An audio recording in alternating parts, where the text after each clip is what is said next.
The first time Razor saw Ayana Carter was the moment he sealed his fate. His gang ruled these streets through fear, their leather jackets and cold stares making even grown men step aside. So when this 17-year-old girl walked straight through their circle outside Mr. Kwan's store, looked Razor in the eye, and refused his command to smile, something dangerous ignited in him. The video Slick recorded of her walking away spread through underground channels with a caption that promised retribution. Rumors were planted, threats were made, a tire was slashed. But what they didn't see in that quiet, confident stride was 12 years of karate discipline under Coach Takashi's watchful eye. What they couldn't recognize in those steady hands was the precision of a black belt who taught self-defense to younger girls every weekend. By the time they realized their mistake, it would be too late. The hunter would become the hunted, and Ayana Carter would teach them exactly what happens when you mistake composure for weakness. Just before we get back to it, I'd love to know where you're watching from today. And if you're enjoying these stories, make sure you're subscribed, because tomorrow's special episode is one you definitely don't want to miss. The evening air hung heavy with humidity as Ayana Carter made her way down the cracked sidewalk toward home. Her karate gi was neatly folded in her backpack, the black belt hidden from view. Not that she'd ever flaunt it.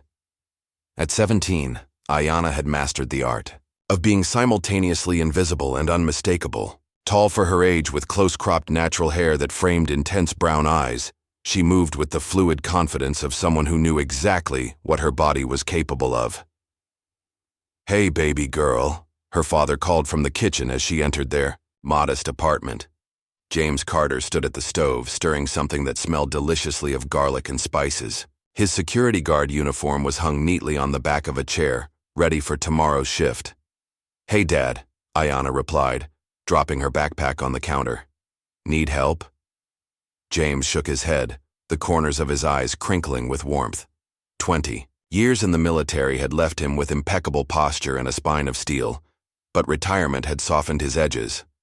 Now he worked security at the local mall, his military precision redirected toward keeping their neighborhood safe and putting food on the table. "Nah, I got this.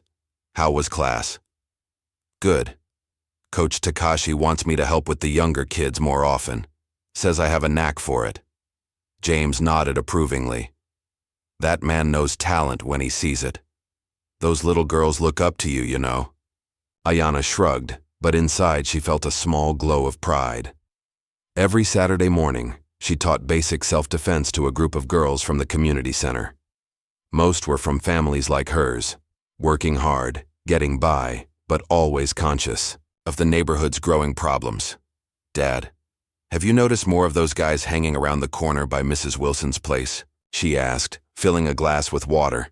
James's stirring slowed. "The ones with the leather jackets? Yeah, they're moving in on 8th Street now too. People are talking." The people James referred to were the tight-knit community that had formed, the backbone of their neighborhood for decades. Shop owners like Mr. Kwan, who'd run the corner store for 30 years.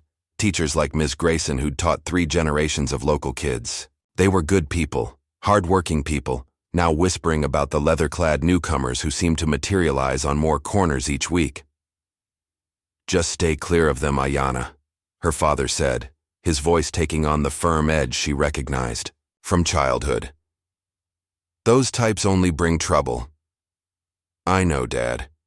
She didn't mention that she'd already encountered them more than once. No need to worry him. After dinner, Ayana retreated to her room to study. Her phone buzzed with a text from Lena. "You still coming to help me with that film project tomorrow?" Ayana smiled. Lena Jackson had been her best friend since 4th grade. Bold where Ayana was reserved, loud where Ayana was quiet. With her bright clothes and constantly changing hairstyles, Lena aspired to be the next Ava DuVernay, filming everything and anything that caught her artistic eye. "Yeah, I'll be there. Bringing Malik too if that's cool." "Perfect. My mom's making those cookies he likes. See you at 2." Ayana set her phone down, thinking about their little trio. If Lena was fire, Malik Thompson was earth, grounded, thoughtful, and brilliant with anything technical. The quiet genius had harbored a crush on Ayana since middle school, something everyone knew but tactfully ignored. Together, The three of them had navigated the complicated waters of high school, forming a protective bubble around each other. She turned back to her textbook, but found her mind wandering to the encounter earlier that week. She'd stopped at Mr. Kwan's store after karate practice, needing to grab some milk for her dad. The group had been lounging outside, taking up the entire entrance. 4 of them, 3 men and 1 woman, all in matching leather jackets adorned with some kind of emblem she couldn't quite make out. The tallest one had been leaning against the doorframe, his arms covered in tattoos, a cigarette dangling from his lips. The others flanked him like satellites, a slender man with slicked back hair, a shorter but muscular guy with a twitchy energy, and a woman with hard eyes and hair dyed a brilliant purple. Ayana had approached calmly, her gym bag slung over one shoulder. "Excuse me," she'd said politely but firmly. The tall one, clearly the leader, had looked her up and down with deliberate slowness. His friends snickered. But instead of waiting for permission, Ayana had simply walked between them, maintaining eye contact with the leader as she passed. "Watch your tone," the twitchy one had muttered as she entered the store. Mr. Kwan had looked nervous when she approached the counter. "Ayana, those people outside, I know, Mr. Kwan. It's fine." But it wasn't fine, not really, because when she'd thus exited the store minutes later, they were still there and the leader had stepped directly into her path. "Girl like you should smile more," he'd said, blowing smoke in her direction. "Pretty face like that." Ayana had met his gaze steadily. "Don't tell me what to do," she'd replied, her voice even, and walked away. She'd felt their eyes on her back all the way down the block. That's when she'd noticed the slender one had his phone out, filming her. Something about the way they'd watched her retreat made her skin crawl, but she'd pushed the feeling aside. She'd dealt with worse. A knock at her bedroom door pulled Ayana from the memory. "Come in." Her father opened the door, leaning against the frame. "Just checking if you need anything before I turn in." Ayana shook her head. "I'm good, Dad. Thanks." He lingered, studying her face. "You sure everything's okay? You seem distracted lately." "Just school stuff. Big test coming up." James nodded, slowly, clearly not entirely convinced. "You know you can talk to me about anything, right? You don't always have to fight alone." Ayana gave him a small smile. "Some fights find you anyway." Her father's expression shifted almost imperceptibly. It was something she'd seen many times, the face of a man who understood exactly what she meant, who'd fought battles of his own. He nodded once and closed the door. Later that night, long after her father had gone to bed, Ayana slipped out to their small garage. The space had been converted into a simple training area years ago, a heavy bag hanging from the ceiling, a few worn mats on the floor, a full-length mirror propped against one wall. This was her sanctuary. She moved through her katas slowly, feeling each position, focusing on her breathing. The world narrowed to just this moment, just these movements. This was where she found her center. Meanwhile, across town in a dimly lit warehouse, Razor replayed the video on his phone for the 4th time. The other members of his crew watched in silence as the image of Ayana walking away played out on the small screen. "Who does this bitch think she is?" Razor growled, his face illuminated by the blue light. At 27, he'd spent the better part of a decade building his reputation through intimidation and violence. His real name was Eric Wilson, but no one had called him that in years. To everyone in their circle, he was simply Razor, sharp, dangerous, someone you didn't cross. "I say we jump her," Tito said, pacing like a caged animal. His real name was Timothy, but that gentle name hardly fit the unpredictable, violent energy that seemed to constantly radiate from him. "Teach her some respect." "Nah," Slick interjected, smoothing his perfectly styled hair. "Too obvious. Cops are already watching us after what happened with those college kids." Nails, leaning against a stack of crates, examined her chipped purple nail polish. "She's just some high school girl. Who cares?" Razor pocketed his phone, his jaw tight. "I care. We're trying to establish ourselves here, and some teenage girl Just walked through us like we were nothing. You think people didn't see that? You think that doesn't matter?" Nails rolled her eyes but said nothing more. Jessica Thompson had earned her nickname from the steel-reinforced acrylic nails she sometimes used as weapons, but her real power came from her ability to blend in where the others couldn't, to gather information. "So what's the plan?" Slick asked, his smooth voice cutting through the tension. Of all of them, he was the thinker, the strategist. Razor smiled, but there was no warmth in it. "Let's give her a show she won't forget." The morning sun had barely risen when Ayana discovered her bike tire slashed. She knelt beside it, examining the clean cut that had deflated the rubber completely. Next to the bike lay a small leather patch, the same emblem she'd seen on the jackets of the gang at the gas station. A warning. "Great," she muttered, standing up and brushing off her jeans. She'd have to walk to school today, which meant leaving, now or being late. The walk gave her time to think, to process what was happening. They were testing her, trying to get a reaction. It was childish, really. A slashed tire. What did they expect her to do? Break down crying, storm their hangout, demanding justice? She almost laughed at the thought. By the time she reached Jefferson High, the hallways were already buzzing with students rushing to first period. Ayana navigated through the crowd, her mind elsewhere until Lena appeared beside her, breathless and wide-eyed. "Have you seen it?" Lena demanded, grabbing Ayana's arm. "Seen what?" Lena pulled out her phone, opening Instagram to show Ayana a post from an account called Jefferson Truth. The post showed a blurry photo of Ayana leaving Mr. Kwan's store, with text implying she was sleeping with one of the gang members. "What the hell?" Ayana whispered, scanning the comments. Dozens of students had already seen it, commenting and speculating. "Who would post this?" Lena asked, her filmmaker's instinct for drama temporarily overriding her outrage. "I have a pretty good idea," Ayana replied, her voice tight. She handed the phone back to Lena just as the first bell rang. "I've got to get to class. We'll talk at lunch." Throughout the morning, Ayana felt the stares and whispers follow her. Some students looked at her with judgment, others with a sick curiosity. By third period, the rumor had evolved. Now she was supposedly dating the gang leader. Now she was selling drugs for them. The stories grew more outlandish with each telling. At lunch, she joined Lena and Malik at their usual table in the corner of the cafeteria. "I traced the IP address," Malik said without preamble, his voice low. Tall and lanky with glasses that were perpetually sliding down his nose, Malik had the look of someone who spent more time with computers than people. "Whoever posted that used the Wi-Fi at Ink Matters." "The tattoo shop on 10th?" Lena asked, unwrapping her sandwich. Malik nodded. "Owned by a guy named Darren Wilson. And get this, I did some digging. He's the cousin of Eric Wilson, who matches the description of the gang leader you told us about." Ayana took this in silently. So it was definitely them. The question was, why? What did they gain from spreading rumors about a high school student they barely knew? "We should report this," Lena insisted. "This is harassment." "And say what?"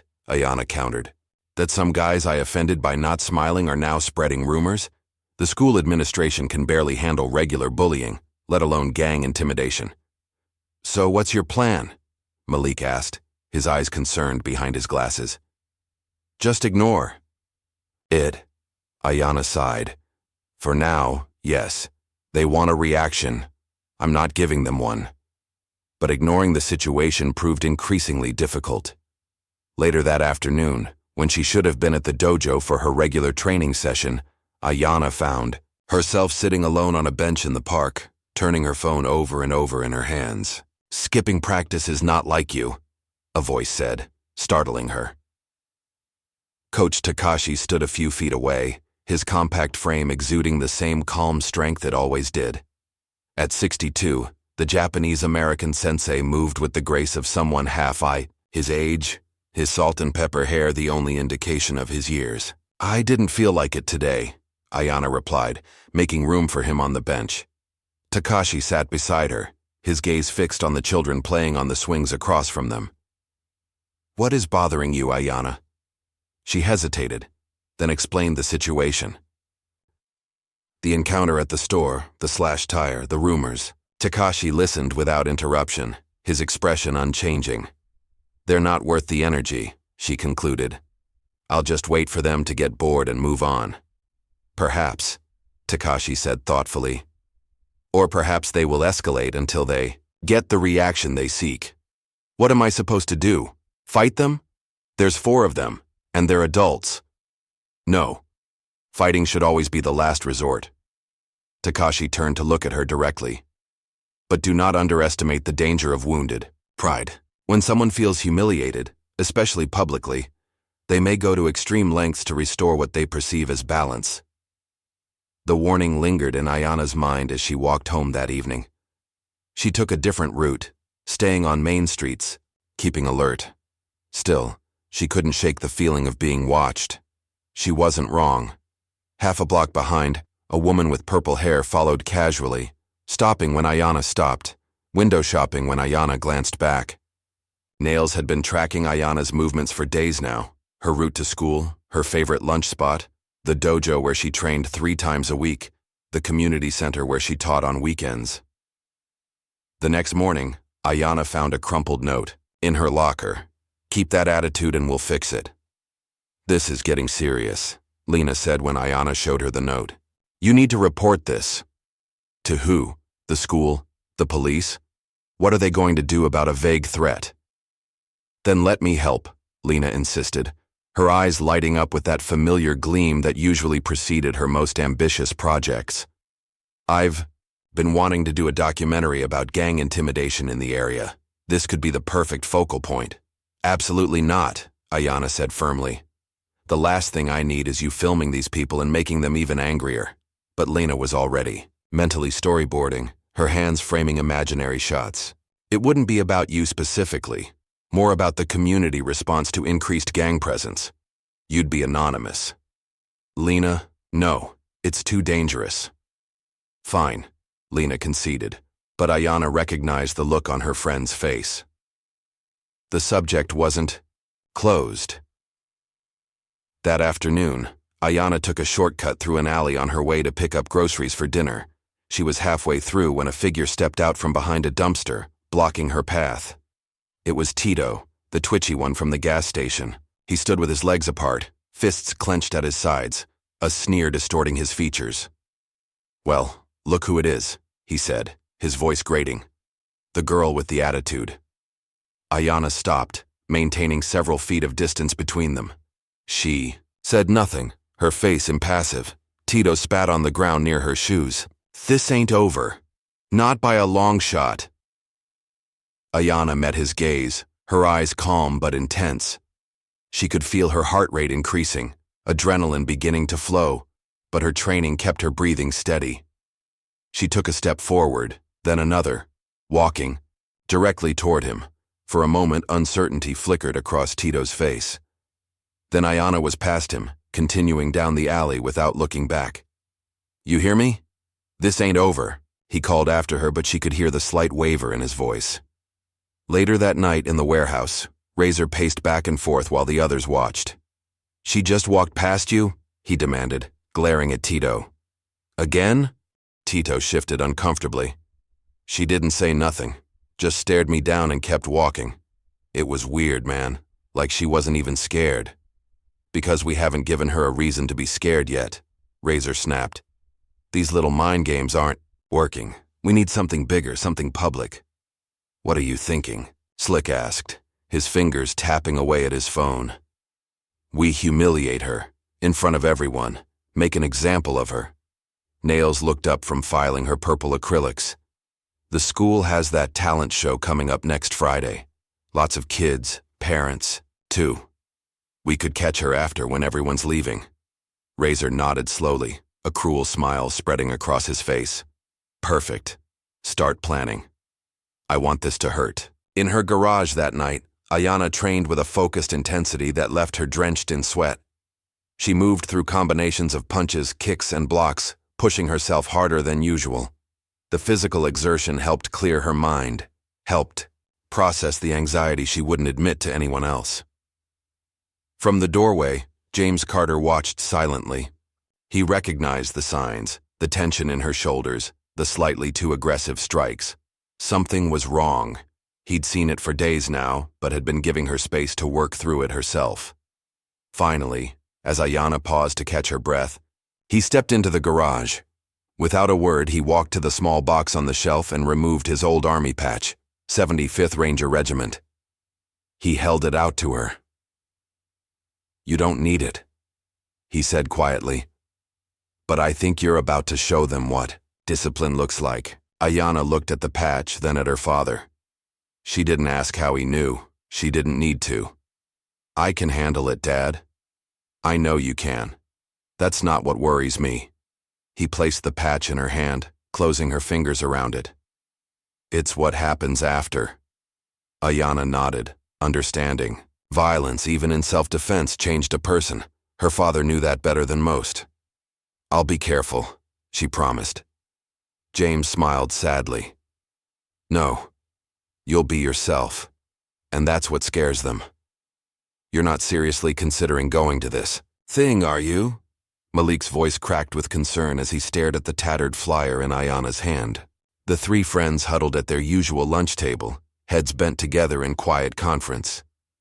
The flyer advertised a block party behind the old Phillips warehouse, a decaying industrial building at the edge of their neighborhood that had been abandoned years ago. Friday night, 9 p.m., it read in jagged, spray-painted lettering. Music, drinks, no cops. "It's obviously a trap," Lena added, uncharacteristically aligned with Malik's caution. "They're practically sending you an engraved invitation to get jumped." Ayana studied the paper, her expression unreadable. "That's exactly what it is," she agreed. "And that's exactly why I need to go." "Have you lost your mind?" Malik hissed, pushing his glasses up nervously. "These aren't high school bullies, Ayana. These are grown men with criminal records, the kind of people who carry weapons. And they're not going to stop," Ayana replied, her voice quiet but firm. "The tire slashing, the rumors, the threats. It's escalating.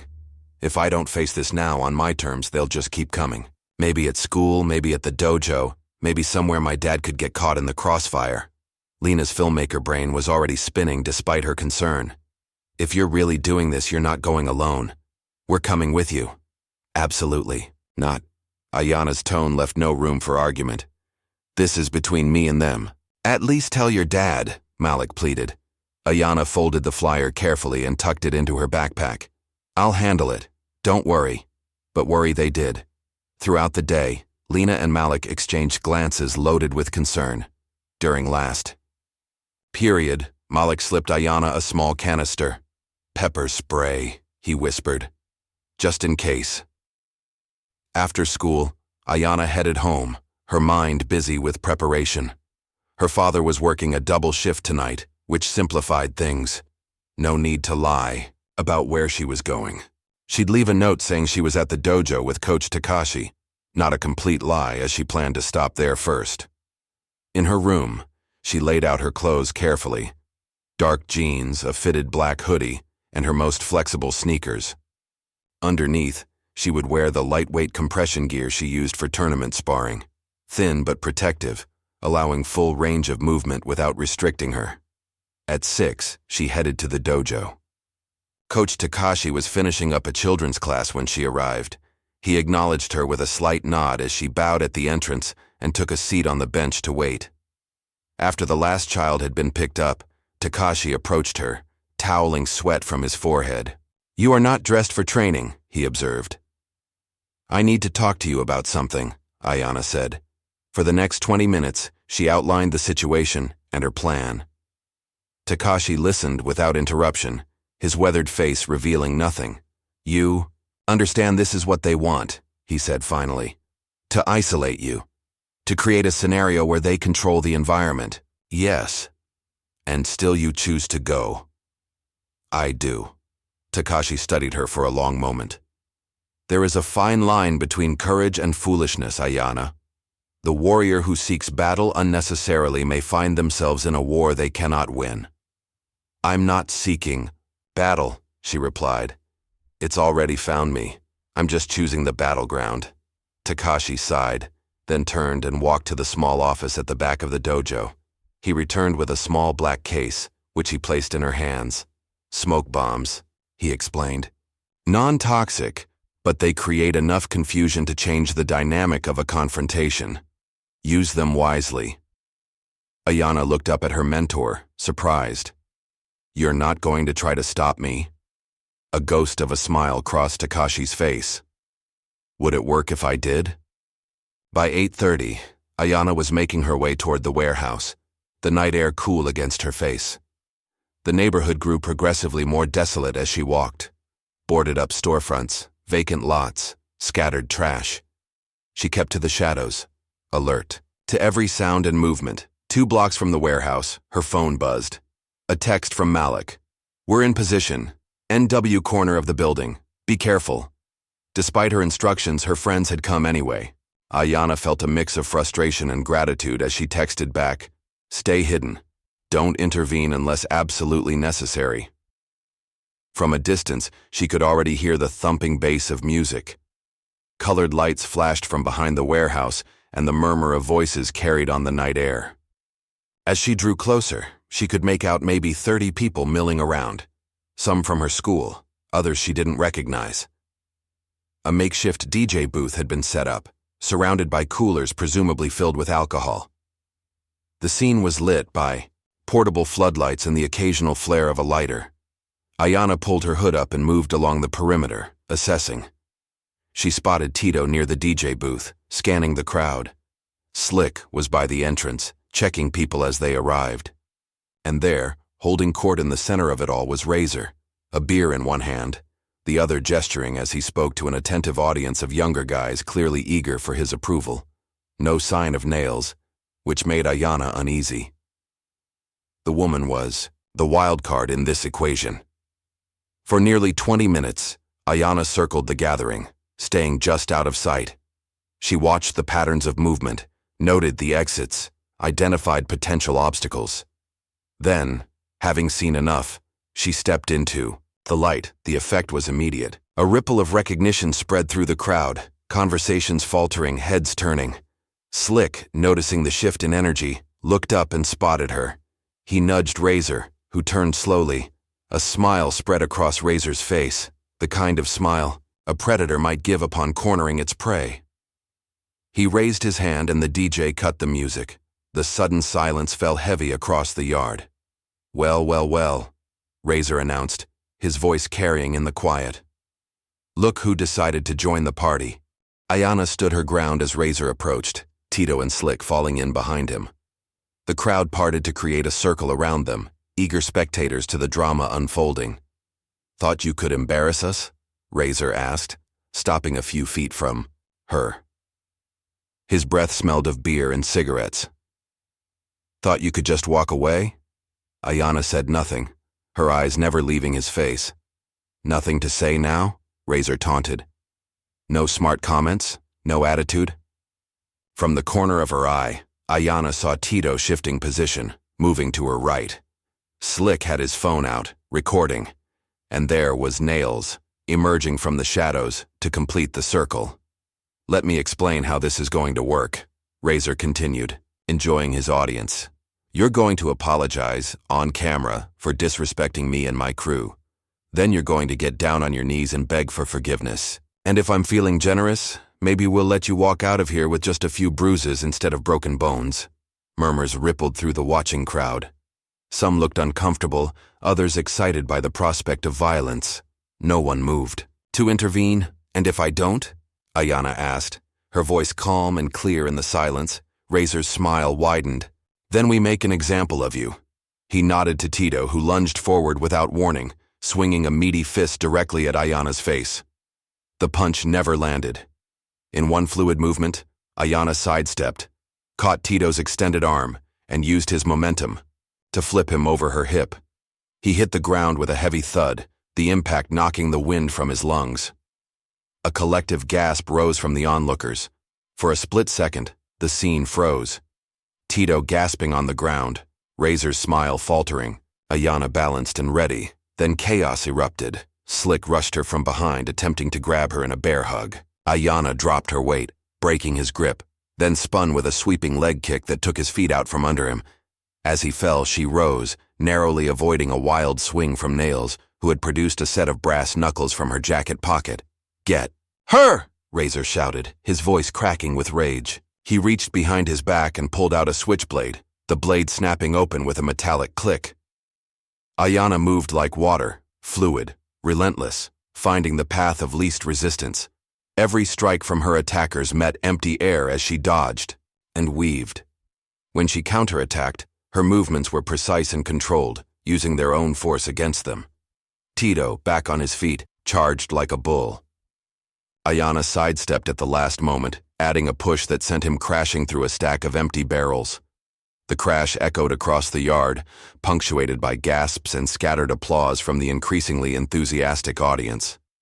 "Holy shit," someone in the crowd whispered. "She's destroying them." Slick, seeing the tide turning, attempted to retreat. He backed away, still filming, only to collide with something solid. He turned to find Malik and Lena blocking his path, their faces set with determination. "Going somewhere?" Lena asked, her own phone raised and recording. Before Slick could respond, Malik snatched the phone from his hand. "I think we'll be taking this," he said, pocketing it and shoving Slick back toward the center of the action. Nails circled Ayana warily, brass knuckles glinting in the floodlights. "You think you're special?" she hissed.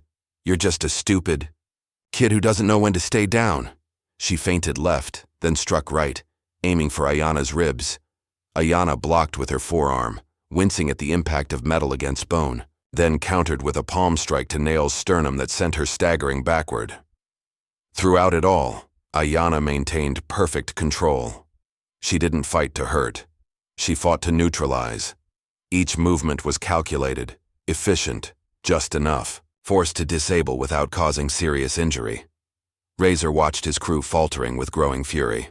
The girl wasn't just defending herself, she was making them look pathetic. With a snarl, he lunged forward, knife extended. The blade slashed through the air inches from Ayana's face as she leaned back. She retreated several steps, creating distance, her eyes locked on the weapon. This changed things. "Not so tough now, are you?" Razor taunted, advancing slowly. "Let's see those karate moves against this." He slashed again, driving her back toward the wall of the warehouse. The crowd scrambled to get out of the way, the mood shifting from excitement to fear as the glint of steel raised the stakes. Ayana felt her back press against the rough brick of the building. Razor grinned, thinking he had her cornered. He lunged. Again, the knife aimed at her abdomen. In that moment, a bright flash erupted at Razor's feet, followed by billowing white smoke that quickly engulfed them both. Coughing and cursing, Razor staggered backward, temporarily blinded. Takashi's smoke bomb had given Ayana the opening she needed. She moved through the cloud like a ghost, invisible until the moment her foot connected with Razor's wrist in a perfect, disarming kick. The knife clattered to the ground and skidded away into the darkness. Before Razor could recover, Ayana delivered a series of rapid strikes, palm heel to the solar plexus, elbow to the ribs, open hand to the throat. None were full force, but each found its target with surgical precision. Razor folded, gasping for air, and dropped to his knees. As the smoke cleared, the scene revealed itself to the stunned onlookers. Tito sprawled among broken barrels, Nails, sitting dazed against a stack of pallets, Slick pinned between Malik and Lena, and Razor, the fearsome gang leader, on his knees, struggling to breathe. Ayana stood in the center, barely winded, not a hair out of place. "You don't get to write my story," she said, her voice carrying in the silence. "And you don't get to decide my worth." In the distance, sirens wailed. Someone in the crowd had called the police. The spectators began to scatter, rushing for exits, jumping fences, desperate to avoid the approaching authorities. Razor, hearing the sirens, struggled to his feet. "This isn't over," he wheezed, backing away. Not by a long shot. Ayana watched him retreat into the shadows, followed by his limping lieutenants. She made no move to pursue. The battle was won, for tonight at least. Lena rushed to her side, phone still recording. "That was amazing. I got everything. This is going to blow up online." "Did you get hurt?" Malik asked, his eyes scanning her for injuries. Ayana shook, her head, the adrenaline beginning to ebb. leaving her shaky but clear-headed. "We need to go. Now." As they slipped away into the night, Lena was already uploading the footage. By morning, the video would have over 1 million views, with the caption, "Girl destroys whole gang without breaking a sweat." Ayana's face was mostly hidden by her hood, but the legend was born. James Carter sat at the kitchen table, his coffee untouched, his eyes fixed on the tablet before him. The video played for the third time, a dark, chaotic sequence showing a hooded figure systematically dismantling 4 attackers. Though the face was obscured, he would recognize his daughter's movements anywhere. He paused the video, ran a hand over his face, and checked the time. 6:15 a.m. Ayana would be up soon, preparing for school as if nothing had happened, as if she hadn't been in mortal danger just hours ago. The sound of a door opening drew his attention. Ayana appeared in the hallway, freezing when she saw him sitting there. For a long moment, neither spoke. "Dad, she began. "Sit down," he said, his voice carefully controlled. Ayana sat across from him, her posture straight, her eyes steady. James studied her face, looking for cuts, bruises, any sign of what she'd been through. There was only a small scrape on her forearm. "When were you going to tell me?" he asked. "Today," she answered honestly. "After school." James nodded slowly, then turned the tablet toward her. "This is all over the internet. Nearly 2 million views already." Ayana's eyes widened slightly. "I didn't know Lena would upload it so fast." "That's not the point, Ayana." James's composure cracked, his voice rising. "You could have been killed. That man had a knife." "I knew what I was doing," she replied, her tone even. "I've been training for this my whole life. Training to fight gangs? To take on armed criminals? Is that what you think I've been preparing?" "You for all these years?" Ayana met his gaze unflinchingly. "You taught me to stand up for myself, to be strong, to face problems head on." "Not like this," James said, shaking his head. "Not by putting yourself in harm's way deliberately." "They weren't going to stop, Dad. The harassment was escalating. They slashed my tire, threatened me at school, spread rumors. What was I supposed to do? Wait until they caught me alone somewhere? Or came here?" James stared at his daughter, seeing for the first time not just the child he'd raised, but the woman she was becoming. Fierce, principled, uncompromising. So much like her mother it made his chest ache. "You should have come to me," he said finally, his anger deflating. "We could have handled this together." "Would you have let me face them?" Ayana asked. James was silent, knowing the answer. "That's why I didn't tell you," she said softly. "Some fights you have to face yourself." The fight drained out of James completely. He reached across the table and took her hand, examining the scraped knuckles with a mixture of concern and pride. "You shouldn't have had to do this," he said, his voice thick with emotion. "But damn, you did it right." Tears welled in Ayana's eyes, not from pain or fear, but from the relief of her father's understanding. James pulled her into a fierce hug, holding her with the desperation of a parent who had almost lost everything. "No more secret fights," he whispered against her hair. "Promise me." Ayana nodded against his shoulder. "Promise." At school, the atmosphere had changed dramatically. News of the warehouse confrontation had spread like wildfire, transforming Ayana overnight from ordinary student to near mythical figure. People stared as she walked the hallways, conversations halting as she passed, resuming in excited whispers in her wake. "There she is. That's her, the one from the video.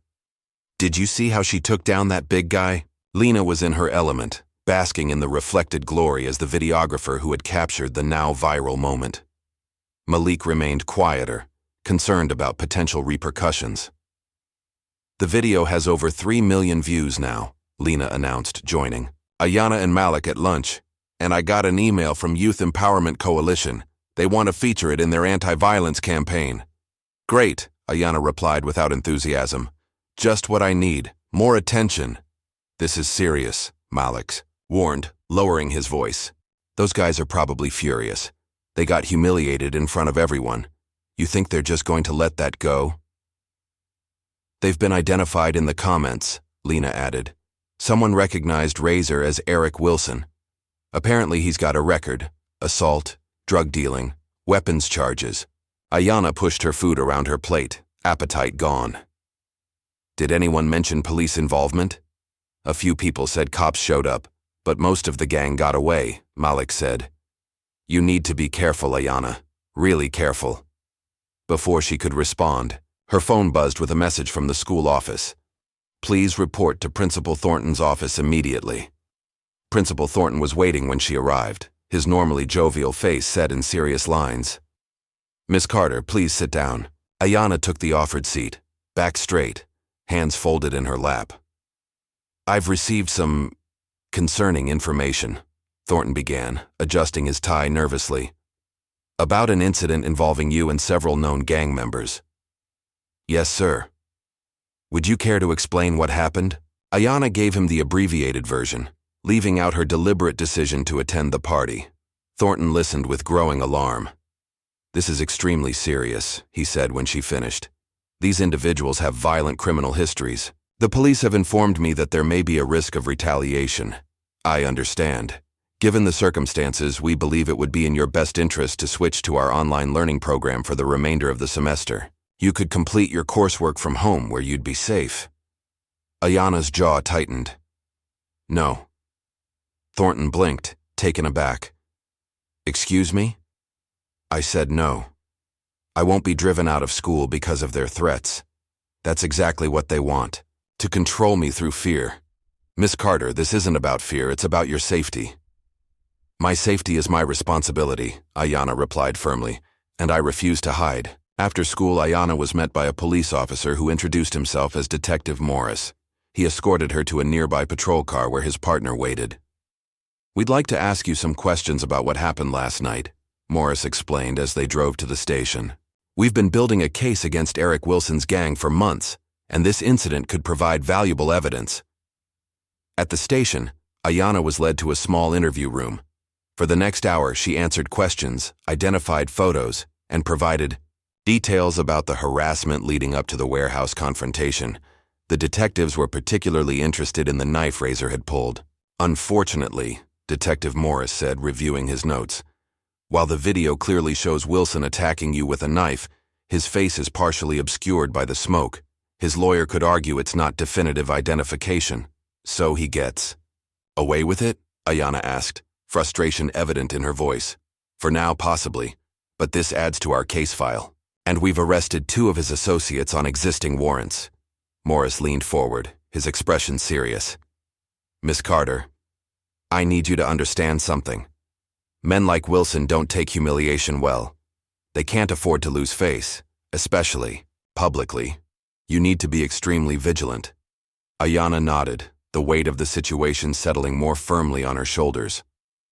Later that evening, she visited the dojo. Coach Takashi was alone, methodically cleaning the training mats. I wasn't sure you'd come today, he said without looking up. I wanted to thank you, Ayana replied, for the smoke bombs. They may have saved my life. Takashi straightened, studying her face. You fought well from what I hear. Controlled, precise. I did what I had to do. And now? What will you do now? Ayana hesitated. I don't know. Everyone's telling me to hide, to be careful, but that feels like letting them win. Takashi set aside his cleaning cloth and walked to the center of the mat. He gestured for Ayana to join him. When she did, he surprised her by bowing deeply. The bow, of respect given to a senior practitioner, not a student. I have been teaching for 40 years, he said as he straightened. In that time, I have trained many strong fighters, but true warriors are rare. I'm not a warrior, Ayana protested. I just defended myself. A warrior is not defined by fighting, but by purpose. By the willingness to stand firm in the face of fear. Takashi placed a hand on her shoulder. I would be honored if you would begin assisting me with the advanced class. The students could learn much from your example. Ayana felt a swell of emotion at the unexpected offer. Thank you, Sensei. As she walked home in the gathering dusk, Ayana's phone pinged with a message from Malik. Check your email now. Urgent. She opened her email to find a series of screenshots Malik had sent. Anonymous messages, sent to his gaming accounts, all with the same theme. Back off. Stop helping her. Or else. Ayana's blood ran cold. They were targeting her friends now. Across town, in a dingy apartment that served as a temporary hideout, Razor paced like a caged animal. His face was bruised, his pride more so. The viral video had made him a laughingstock in circles where fear was currency. His phone hadn't stopped buzzing with messages, some mocking, others from higher-ups demanding explanations. We need to lie low, Slick advised, nursing a sprained wrist. The heat's too much right now.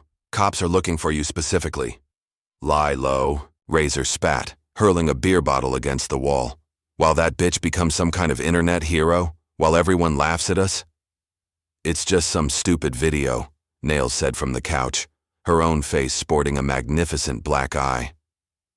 It'll blow over. It's not about the video, Razor shouted.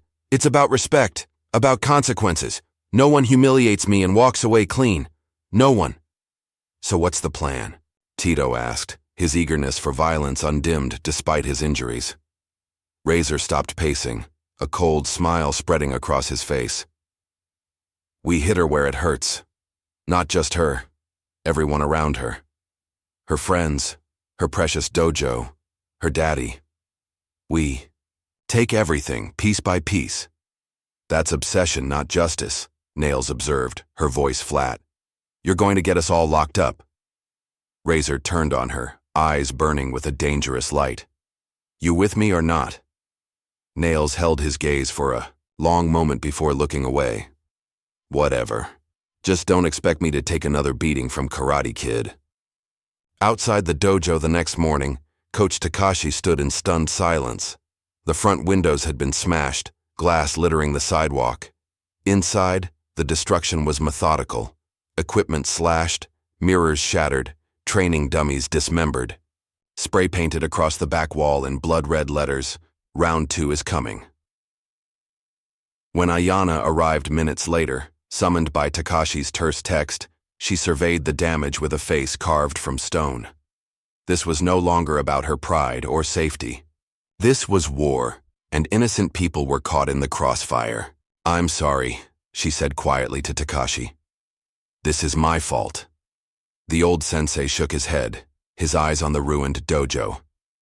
No, this is the work of weak men who fear strong women. The fault is theirs alone. Ayana knelt to pick up a torn black belt.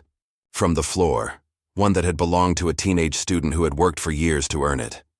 They fear you now, Takashi continued, watching her. That's why they're desperate. Ayana nodded slowly, understanding dawning in her eyes. Fear, that was the key. Razor didn't just want revenge. He needed to reassert his power, to make people fear him again, and she had taken that power away. As police officers arrived to document the vandalism, Ayana stepped outside, pulling out her phone. She called, her father first, warning him to be extra vigilant at work and home. Then Lena and Malik, confirming they were safe, but urging caution. Finally, she texted Coach Takashi, "This ends now. I have a plan." The morning sun filtered through the shattered windows of the dojo, casting fractured light across the destruction. Ayana stood in the center of what had once been a sanctuary, her fingers trailing over the slashed punching bags, their stuffing spilling out like viscera. The floorboards had been gouged with what must have been crowbars or axes, leaving splintered wood in their wake. Coach Takashi moved methodically through the space, cataloging the damage for insurance purposes, his face impassive. But Ayana knew her mentor well enough to see the tension in his shoulders, the careful control in his movements that masked a deep, burning anger. They were thorough, Takashi said finally, setting down his clipboard. Professional. This isn't random vandalism, Ayana agreed. It's a message, Takashi nodded. They fear you now. That's why they're desperate. A small group of students had gathered outside, held back by police tape. Among them were some of the younger girls Ayana taught on weekends, their faces pressed against the glass, eyes wide with confusion and dismay. One of them spotted Ayana and waved tentatively. Ayana waved back, forcing a reassuring smile.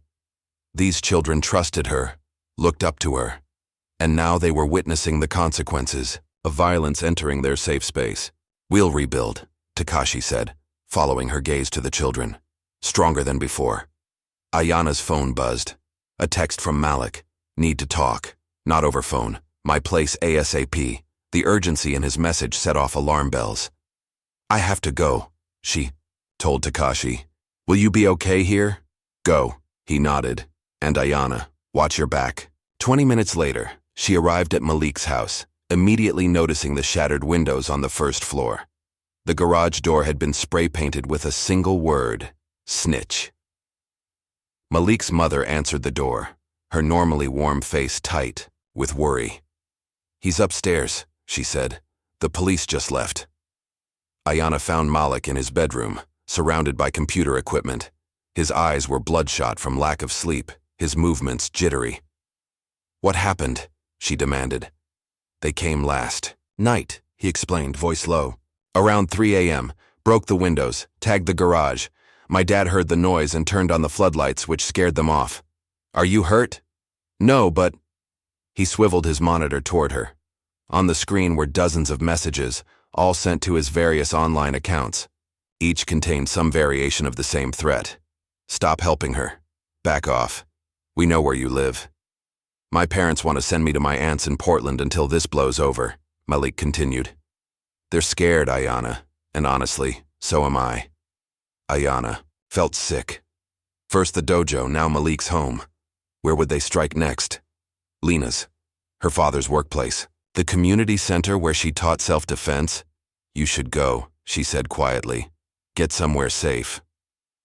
"And leave you to handle this alone? No way. This isn't your fight, Malik." "It became my fight when they targeted my family," he insisted, a rare flash of anger crossing his face. "Besides, I've been working on something." He pulled up another window on his computer, showing what appeared to be a map of the neighborhood with several red dots blinking at different locations. "What am I looking at?" Ayana asked.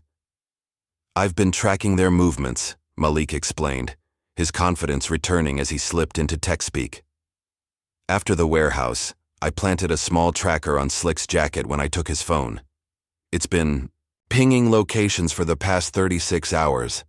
Ayana stared at him in disbelief. "You bugged a gang member?" "Technically, I just tracked his jacket," Malik said with a hint of pride. "Look at the pattern.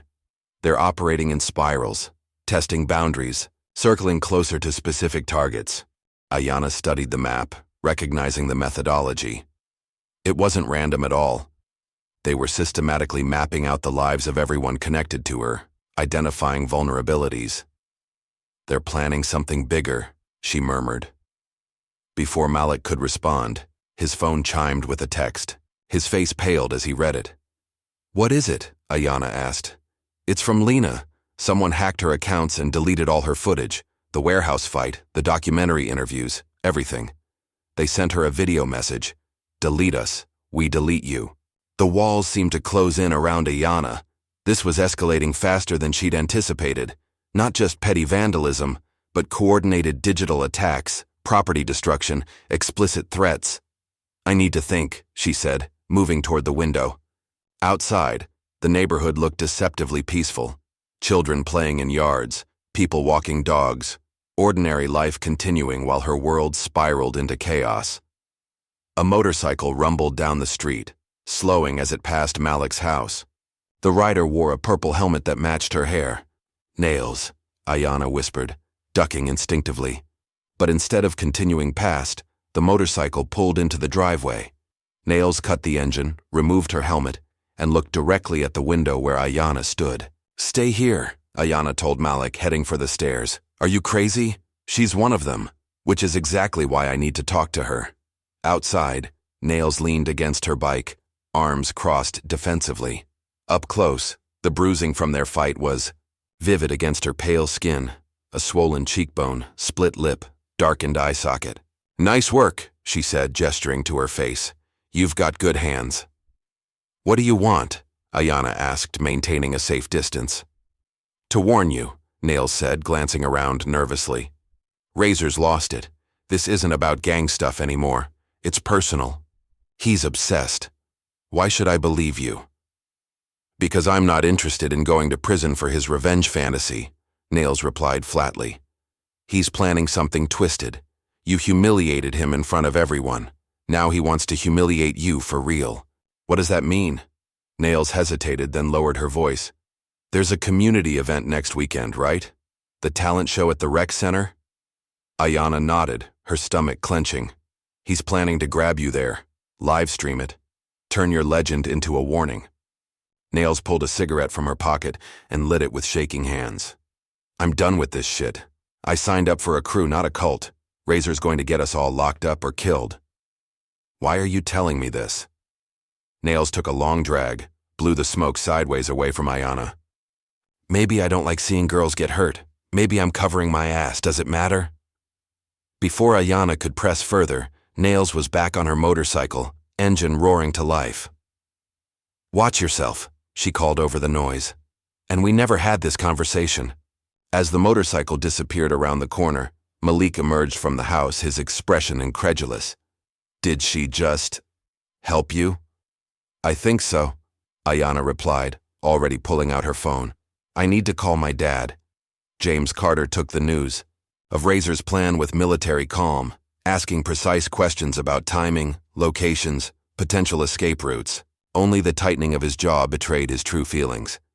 "I'm calling in some favors," he said once Ayana had explained everything. "I've got friends from my unit who owe me. We'll have eyes on every entrance of that community center. Dad, I don't want to cancel the talent show. The kids have been practicing for months." "We're not canceling anything," James assured her. "We're setting a trap of our own." Over the next 5 days, preparations took shape. James contacted former Rangers who now worked in private security. Malik set up a network of hidden cameras around the community center, linking them to a secure server that couldn't be hacked or deleted. Lena, despite losing her footage, began training volunteers from the film club to position themselves at strategic points with their cameras.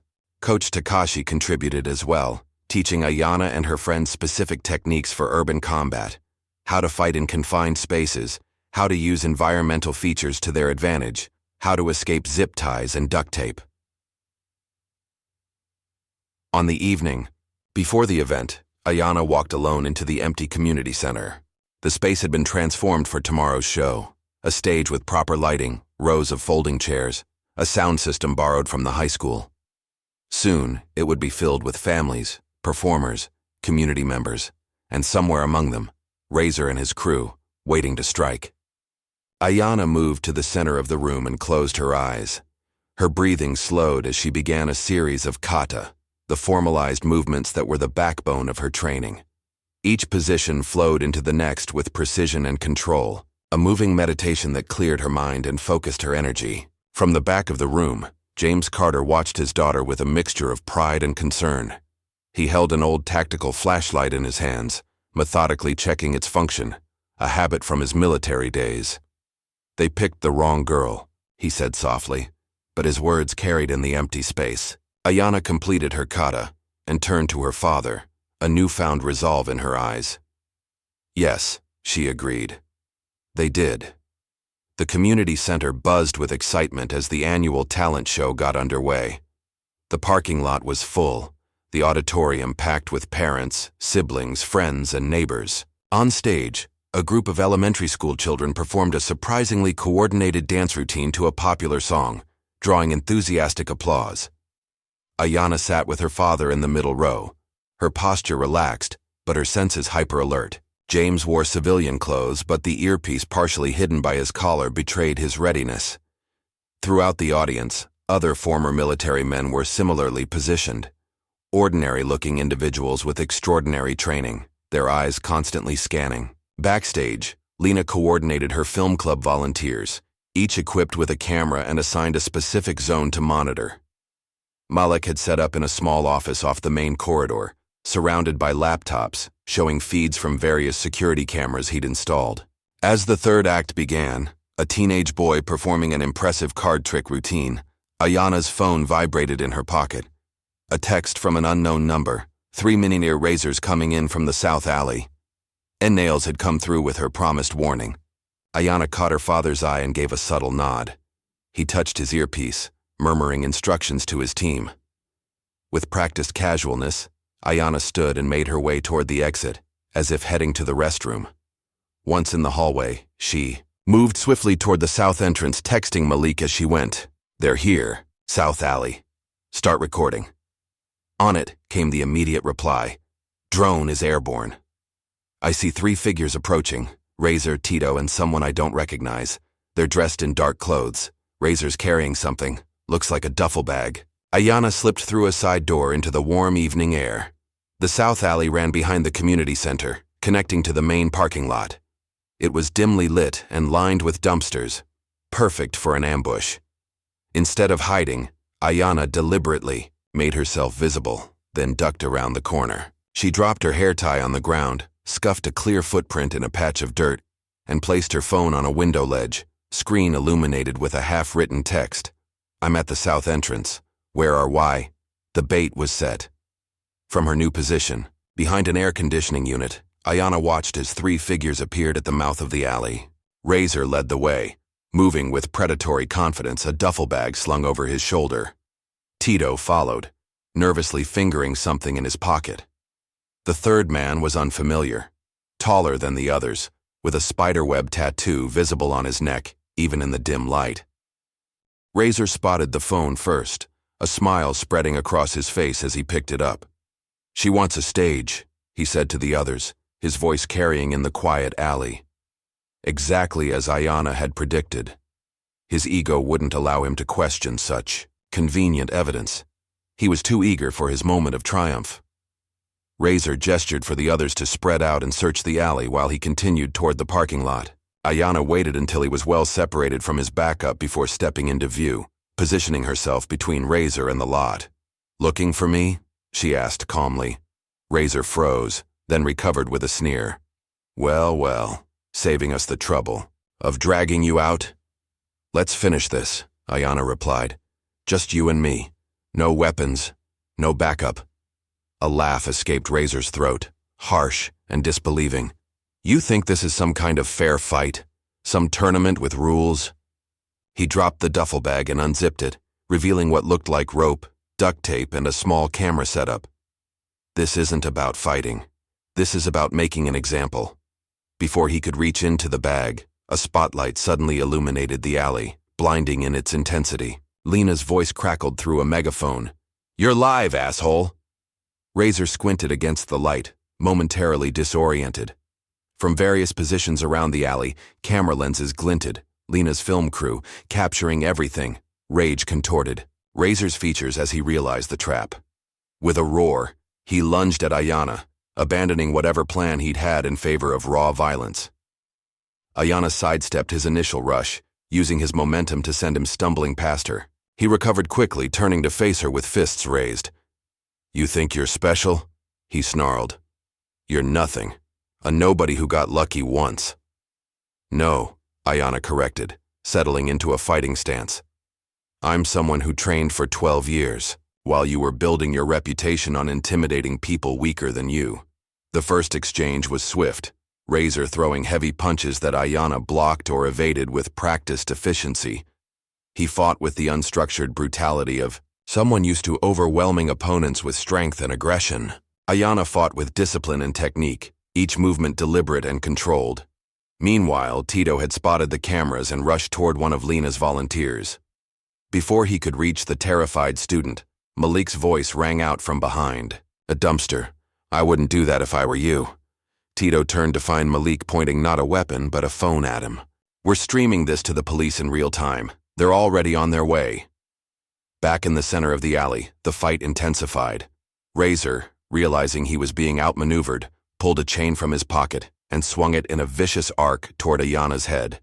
She ducked beneath it, closing the distance between them, and delivered a precise strike to his solar plexus that left him gasping. Enraged and desperate, Razor reached into his jacket and produced what Ayana had feared, a taser. The weapon, crackled with electricity as he jabbed it toward her. "Still think you're special?" he taunted. This time, Ayana wasn't quite fast enough.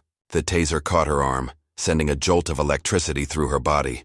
She staggered, momentarily paralyzed by the shock, and Razor pressed his advantage, moving in to finish what he'd started. But before he could reach her, a small object arced through the air, landing at his feet. With a pop and a hiss, one of Takashi's smoke bombs exploded, filling the space between them with thick white vapor. Coach Takashi's voice called from somewhere in the smoke. "Ayana, focus!" The momentary distraction gave Ayana precious seconds to recover.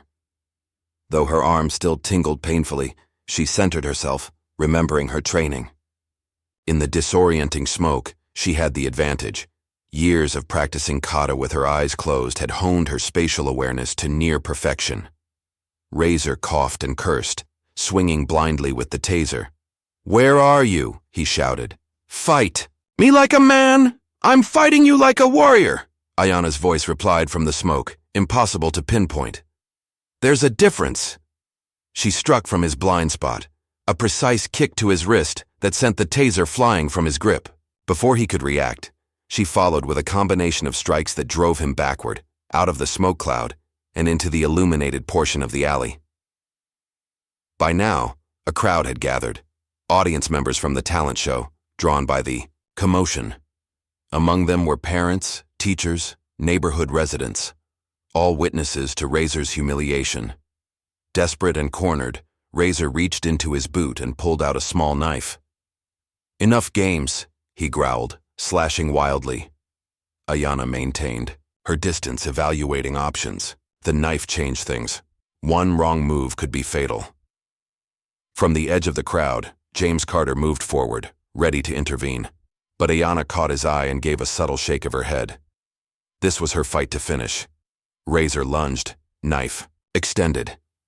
Instead of retreating, Ayana stepped into his attack, deflecting his knife arm with a precise block while simultaneously sweeping his legs.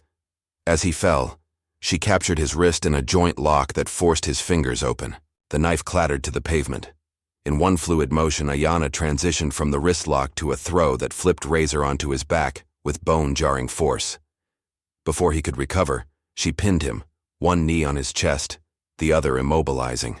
His arm in a painful hold, Razor struggled furiously, but the position was inescapable without risking a broken arm.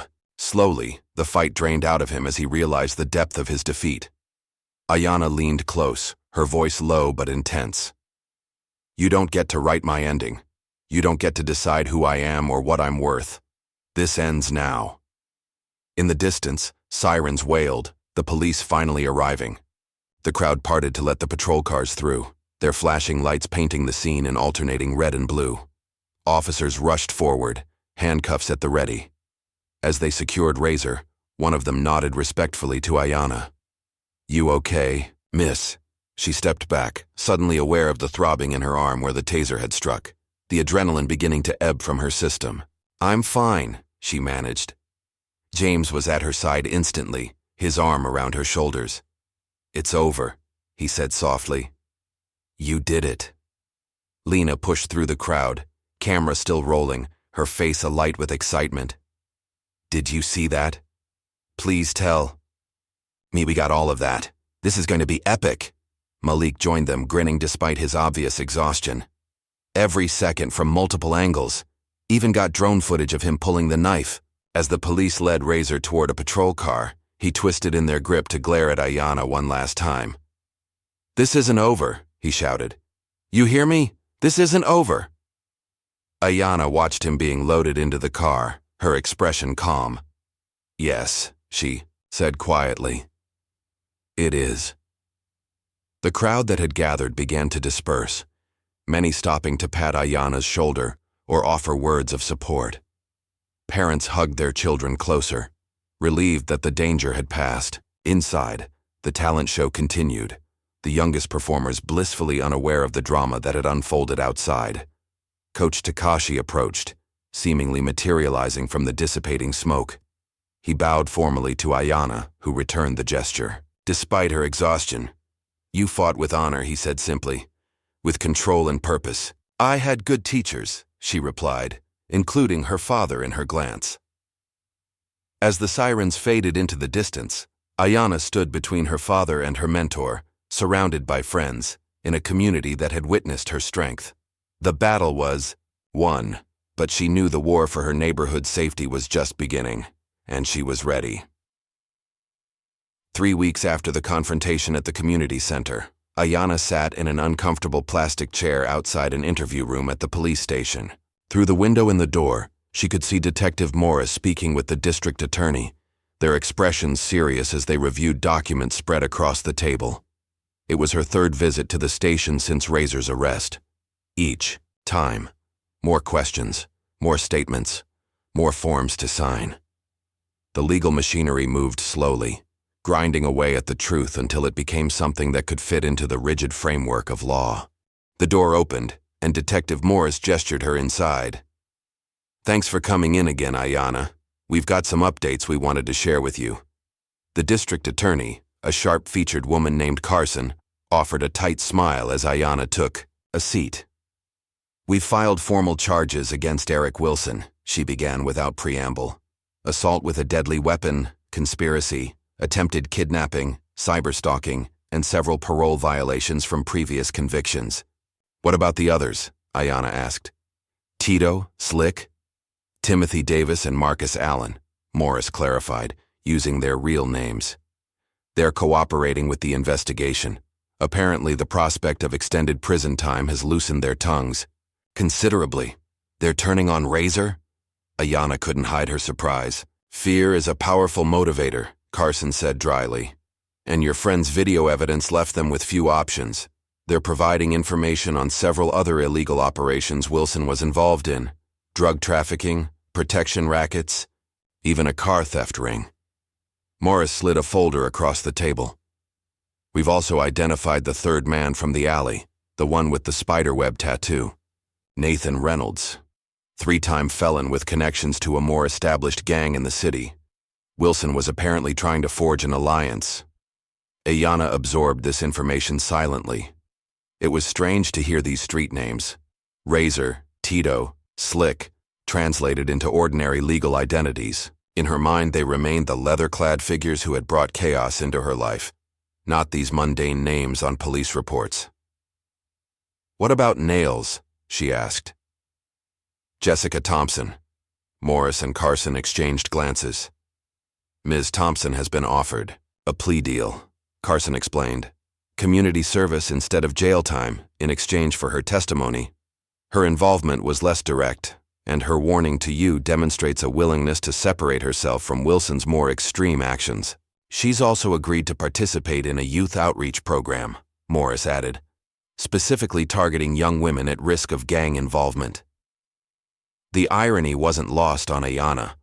The woman who had helped monitor her movements was now being positioned as some kind of role model, but then again, people could change. Nails had proven that by warning her about Razor's plan. "So what happens now?" Ayana asked. "Wilson's case will go to trial, though with the evidence we have, his lawyer is already floating plea options," Carson replied. "The others will likely receive reduced sentences in exchange for their cooperation. As for you, your part in this is essentially done, unless we need you to testify." Ayana nodded, feeling a strange hollowness where she expected relief. Somehow, the legal resolution felt incomplete, too neat and bureaucratic to address the fear and chaos the gang had brought to her community. Outside the station, Ayana found her father waiting in his car. "How'd it go?" he asked as she slid into the passenger seat. "They're charging Razor, Eric, with everything they can think of. The others are cooperating." James nodded approvingly. "Good. That's how these things fall apart. Once loyalty breaks down, the whole structure collapses. Nails got community service. She's going to be working with at-risk girls." A smile tugged at James's lips. "Maybe she'll teach them what not to do." The ride home was quiet, Ayana watching the familiar streets of her neighborhood slide past the window. The same streets that had felt threatening just weeks ago now seemed ordinary again. Children playing, people walking dogs, normal life reasserting itself. At home, a package waited on their doorstep. Inside was a formal letter from the morning show, one of the biggest national talk programs, requesting an interview with the young woman who single-handedly took down a violent gang. James read it over her shoulder, whistling low. That's quite an opportunity. National TV. Ayana folded the letter and placed it back in the envelope. I'm not interested. No? Why not? She shrugged, searching for words to explain the discomfort she felt. I'm not a hero. I'm someone who was forced to stand up. There's a difference. James studied his daughter's face, recognizing the quiet dignity that had always been her hallmark. Fair enough. It's your story to tell, or not tell. Later that evening, Ayana's phone lit up with a text from Malik. Check this out. Just hit 5 million views. Attached was a link to a video titled, Girl Power, How One Teen Stood Up to Gang Violence. The thumbnail showed a blurred image of Ayana in fighting stance, facing off against Razor in the alley. Malik had edited together footage from multiple cameras, including his drone shots, creating a compelling narrative that carefully obscured Ayana's face while highlighting the gang's aggression and her disciplined response. Comments poured in, by the thousands. This is the most inspiring thing I've seen all year. Who is this girl? She's amazing. The way she stayed calm even when he pulled weapons, absolute legend. Scrolling through the responses, Ayana felt a mix of emotions, embarrassment at the attention, pride in her skills, and an unexpected sense of responsibility. People were looking to her story for inspiration, for hope. That meant something. Malik's success didn't end with viral videos. The following week, he received an email from the technology department of a prestigious university, offering him a scholarship in cybersecurity and media forensics. They specifically cited his work documenting and securing evidence of criminal activity. They want me to start in their fall program, he told Ayana and Lena over lunch, his eyes wide with disbelief. Full ride. That's incredible, Lena exclaimed, hugging him tightly. You deserve it. I couldn't have done it without you guys, Malik said, his gaze lingering on Ayana. Especially you. You gave me something worth documenting. Ayana smiled, genuinely happy for her friend. You earned this, Malik. Your skills made the difference. Lena's own project was resurging as well. Though her original footage had been deleted in the hack, she had maintained backup drives that contained most of her documentary material. With the added drama of the community center confrontation, her film had evolved from a local interest piece to a powerful statement on community resistance to gang intimidation. The Youth Film Festival accepted my submission, she announced proudly. They want me to present it at the opening night showcase. That's your dream come true, Ayana said, squeezing her friend's hand. One of them, Lena agreed. Now I just need to finish editing the final cut. I was wondering if you'd be willing to do a proper interview. Nothing that shows your face if you don't want, but your voice, your perspective. It would really complete the narrative. Ayana hesitated. She'd been avoiding the spotlight, declining the national TV request and several local news interviews. But this was Lena, her best friend, and perhaps telling the story her way in a thoughtful documentary rather than sensationalized news segments was the right choice. Okay, she agreed, but I get final approval on what you use. Lena's face lit up. Absolutely, thank you. That evening, Ayana returned home to find her father sitting on the edge of her bed, staring at a framed photo of her mother. It was unusual to see him in her room, and even more unusual to catch him in such an unguarded moment of remembrance. Dad? She said softly from the doorway. James looked up, and Ayana was startled to see tears in his eyes. In all the years since her mother's death, she had rarely seen her father cry. I was just thinking, he said, his voice rough, about how proud your mom would be, of the woman you've become. Ayana sat beside him, leaning her head against his shoulder as she had done as a child. I hope so. I know so, James insisted. You've got her spirit, her strength. They sat in silence for a moment, both feeling the presence of the woman who had shaped their lives. Her in the 9 years before cancer took her, him in the brief but powerful marriage that had changed, him forever. You know, James said finally. "I thought I was protecting you all these years, encouraging your karate training, teaching you to be strong and independent. But somewhere along the way, you became someone who protects everyone else." He turned to look at her directly, tears flowing freely now. "I'm so damn proud of you, Ayana. So proud." The wall of composure Ayana had maintained through weeks of tension finally crumbled. She buried her face against her father's shoulder and sobbed, releasing fear, stress, and relief in a flood of emotion. James held her tightly, his own tears falling into her hair, father and daughter finding healing in their shared vulnerability. The following Monday, Ayana was called into Principal Thornton's office. She entered cautiously, half expecting another lecture about her safety or school policy. Instead, she found Thornton standing with several members of the school board and the superintendent. "Ayana," Thornton began, his tone more respectful than she'd ever heard from him. "We wanted to speak with you about recent events." Here it comes, she thought. More concern, more suggestions that she switch to online learning. "First," the superintendent said, stepping forward, "we want to apologize." Ayana blinked in surprise. "Apologize? For not taking the gang threat seriously enough when they first appeared," Thornton explained. "For suggesting you remove yourself from school rather than addressing the underlying safety issues. That was wrong." The school board president, a severe-looking woman in a tailored suit, nodded. "We've implemented new security protocols and anti-gang measures district-wide, and we'd like to invite you to help lead a new peer safety council, students advising administration on real-world concerns." Ayana was speechless. She'd expected resistance, not recognition. "You've shown extraordinary courage and judgment," the superintendent continued. "The kind of leadership we should be nurturing, not hiding away." After the meeting, Ayana walked through the school hallways with a strange new awareness. Students and teachers alike greeted her with newfound respect, not celebrity, something deeper. She had become a symbol of resistance, of refusing to be intimidated. It was a mantle she hadn't sought, but one she would try to wear with dignity. The dojo that afternoon, she found Coach Takashi overseeing a small team of volunteers. The interior had been transformed from the wreckage she'd last seen. New mats covered the floor, fresh mirrors lined the walls, and equipment had been replaced and upgraded. "The insurance came through?"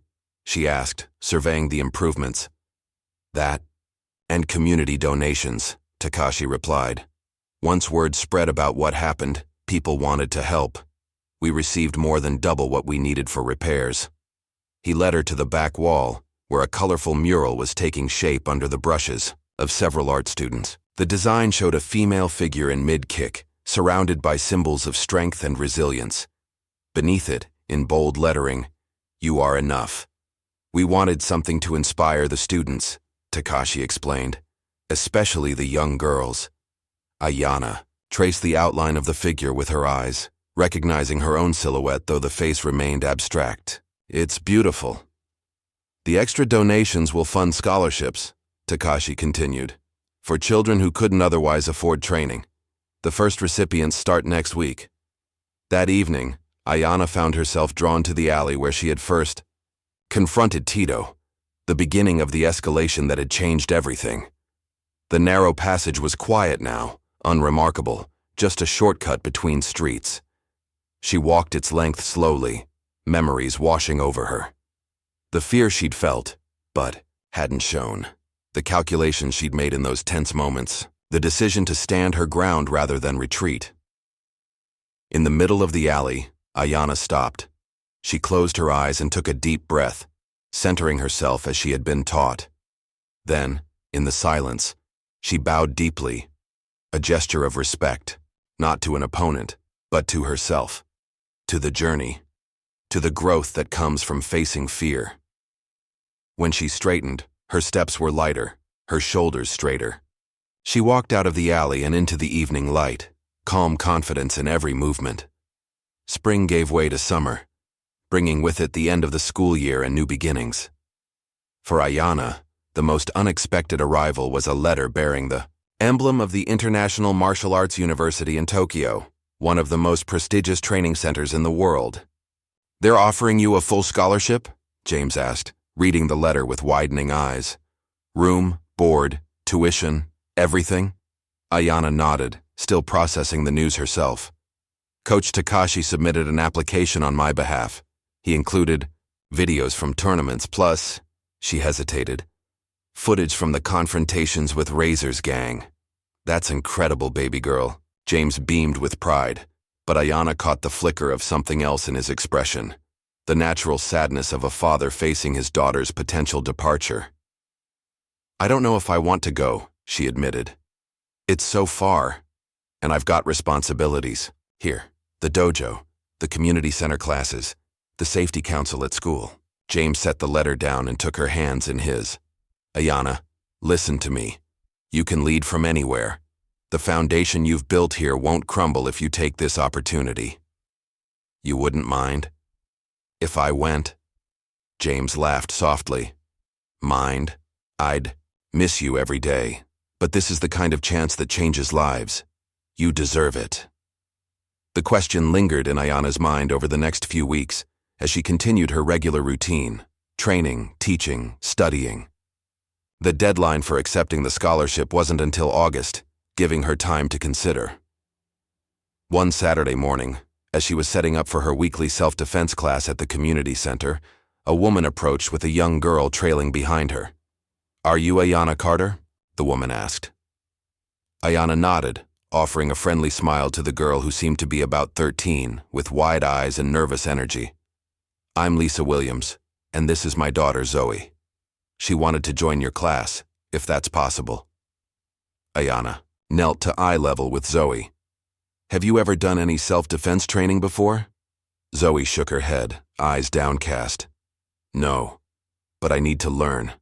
Something in the girl's tone, a mixture of determination and vulnerability, resonated with Ayana. What made you want to start now? Zoe glanced at her mother, who nodded encouragingly. Some girls at school have been picking on me, pushing me around. Yesterday they took my backpack and threw it in a puddle. The familiar story twisted in Ayana's chest. And you want to fight them? No, Zoe replied, surprising Ayana.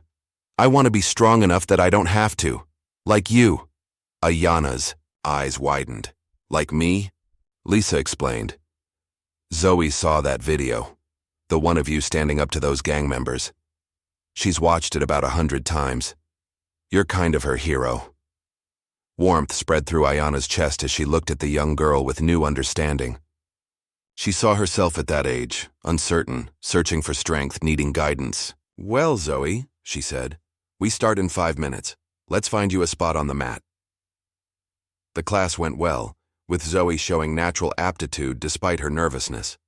Afterward, as the other students filtered out, Ayana spent extra time helping. Zoe perfected a basic blocking technique.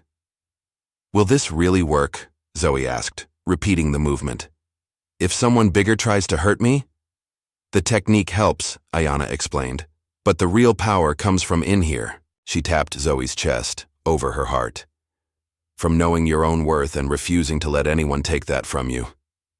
Zoe's face lit up with understanding, and in that moment, Ayana saw her own legacy beginning to take shape.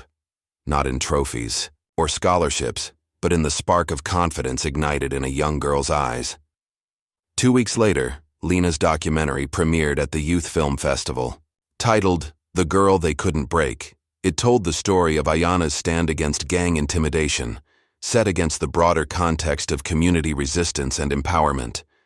The small theater was packed. Students, teachers, community members, even Detective Morris and several other officers.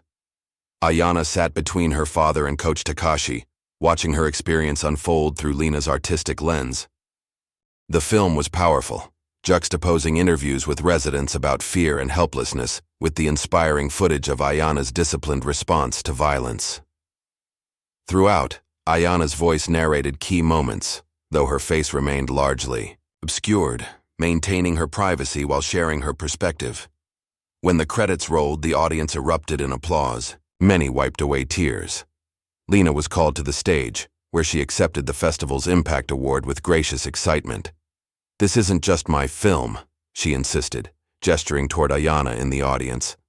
"This is our community's story of standing up and reclaiming our streets, of refusing to be broken." The documentary quickly gained traction beyond the festival. Local news stations picked it up, then national outlets. It appeared on streaming platforms and social media, shared by activists, teachers, and celebrities alike. Ayana's story, carefully anonymized but powerfully told, became a touchstone for discussions about community safety, female empowerment, and youth leadership. With the attention came tangible change. A wave of initiatives swept through the neighborhood, expanded neighborhood watch programs, youth martial arts scholarships, mentoring relationships between former gang members and at-risk teens. The streets that had once felt threatening now buzzed with purposeful activity and renewed pride. Even City Hall took notice. On a warm July afternoon, the mayor herself attended the grand reopening of Takashi's dojo, now expanded to include a mall, community resource center. In a brief ceremony, she declared the day Ayana Carter Day in recognition of exceptional courage in the face of intimidation and inspiring leadership in community renewal. Ayana, mortified by the attention but polite, accepted the ceremonial certificate with a brief thanks. As cameras flashed, she caught her father's eye in the crowd, his expression a mixture of amusement at her discomfort and immeasurable pride. Later that week, an envelope arrived with no return address. Inside was a single sheet of paper, a letter from Razor, sent from the county jail where he awaited trial. The handwriting was jagged, pressing hard into the paper. "You think you've won?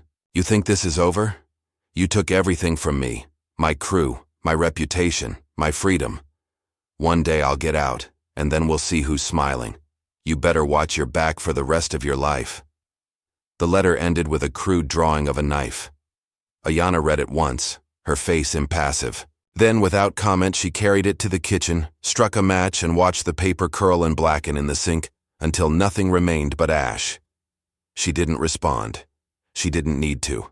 Some people would never change, would never understand. That true strength came from building, not breaking.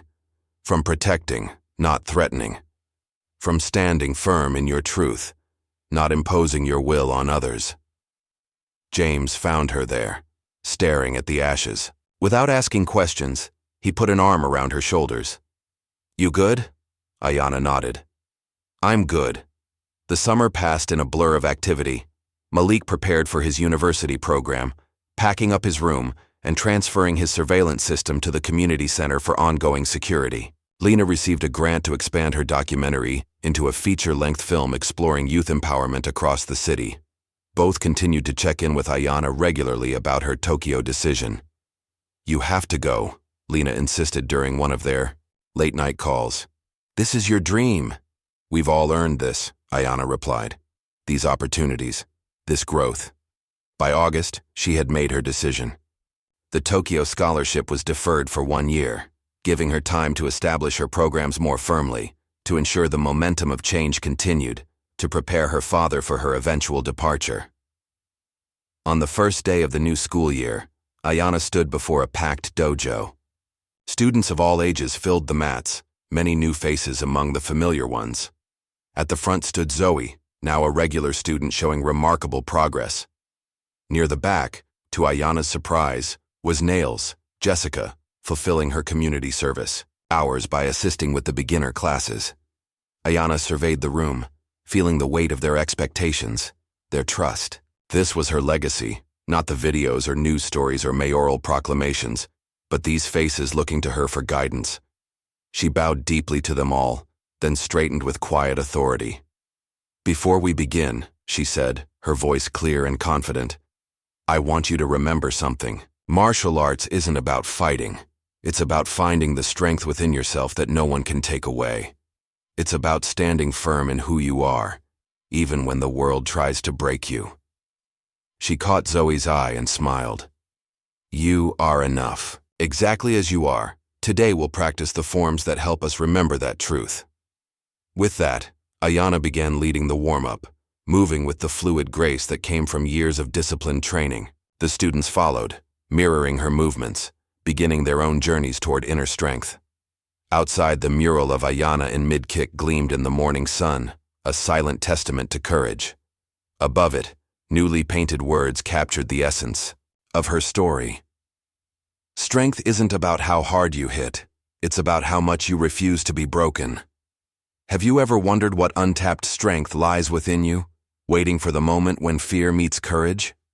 Like, subscribe, and share for more stories about ordinary heroes who discover their extraordinary power when it matters most.